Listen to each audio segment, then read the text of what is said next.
Nous sommes ravis donc d'accueillir aujourd'hui à la Chambre, au sein des chambres de commerce de Saint-Pierre et de Saint-Denis, donc une matinée dédiée à l'entrepreneuriat au féminin. Donc nous profitons effectivement de cette journée de la femme pour pouvoir mettre un focus spécifique sur l'entrepreneuriat au féminin. L'objectif étant donc de présenter notre offre de services, l'ensemble donc des services de la Chambre de commerce donc dédiés à l'entrepreneuriat et tout particulièrement sur l'entrepreneuriat des femmes.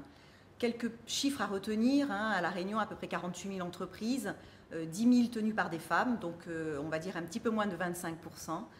C'est vrai que, alors c'est déjà mieux qu'il y a 10 ans, mais pour nous, ce n'est pas suffisant. Donc l'objectif étant donc de promouvoir l'ensemble de nos services, de pouvoir démystifier un petit peu les difficultés et tout particulièrement l'accès au financement. Vous savez très bien que le nerf de la guerre d'un chef d'entreprise, quel qu'il soit, c'est l'accès au financement. Et c'est vrai que les femmes ont souvent des difficultés, notamment en matière de garantie bancaire. Donc là, on essaye donc de voir avec elles comment pallier à cette difficulté. Et puis, j'ai envie de dire, c'est aussi un premier pas vers le fait de créer un réseau. Souvent, les femmes ont moins de réseaux, sont moins dans les réseaux. Et c'est vrai qu'à travers une matinée comme celle-ci, quelques petits chiffres, nous avons donc à peu près une vingtaine de personnes sur Saint-Denis, une vingtaine de personnes également sur Saint-Pierre, donc en tout 40 personnes qui aujourd'hui sont là et qui ont pris le temps, malgré l'actualité et les difficultés de circulation, qui ont pris le temps donc de venir s'informer pour leur projet de création d'entreprise. Voilà, donc nous en tant que Chambre de commerce et d'industrie, on est pleinement dans notre rôle donc de promouvoir tous les aspects de la création d'entreprise. Donc là, nous avons à peu près une quarantaine de personnes donc sur les deux sites. Nous avons voulu un format extrêmement convivial, puisqu'on est sous forme d'atelier. On n'est pas du tout sur un format, on va dire, descendant. On est vraiment dans un format où on communique. Et c'est vraiment ce qu'on a voulu. C'est une matinée d'information. Donc les personnes viennent, prennent l'information. Alors on a bien évidemment un déroulé, mais je veux dire qu'on peut à n'importe quel moment contourner, accélérer, développer en fonction du besoin des personnes. On veut vraiment être sur de la formation et sur une information individualisée. J'ai fait appel à la CCI pour mon projet de création d'entreprise qui est d'ouvrir une boutique de prêt-à-porter féminin.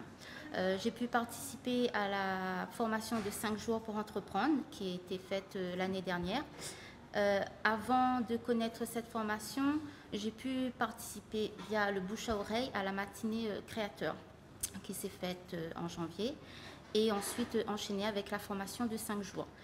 Je précise que je travaillais à cette époque-là, donc c'était pas facile pour moi. J'ai dû prendre sur mes congés pour faire cette formation. Et j'ai pu ensuite démissionner pour avoir fait appel à Transition Pro et être suivie par une psychologue du travail pour évaluer mon projet, s'il était valide ou pas. Suite à ma démission, j'ai pu faire un voyage et rencontrer les différents fournisseurs pour mon futur projet. J'ai pu prendre contact, faire des devis partout. J'ai pu monter aussi un business plan suite au dossier de Transition Pro, ce qui va m'aider là, niveau administratif cette année, pour conclure à l'ouverture de mon entreprise. En décembre de l'année dernière, on a fait la remise des diplômes au centre du CCI de Saint-Denis. Et à ma grande surprise, j'ai été élue major promotionnée avec la meilleure note. Suite à cela, on m'a donné un chèque d'accompagnement de 3 000 € pour le montage de mon dossier administratif jusqu'à la création de mon entreprise. Les rendez-vous se sont enchaînés depuis début d'année avec ma conseillère, une très bonne conseillère. Et du coup, là, j'attends au fur et à mesure les rendez-vous pour continuer le montage de mon dossier.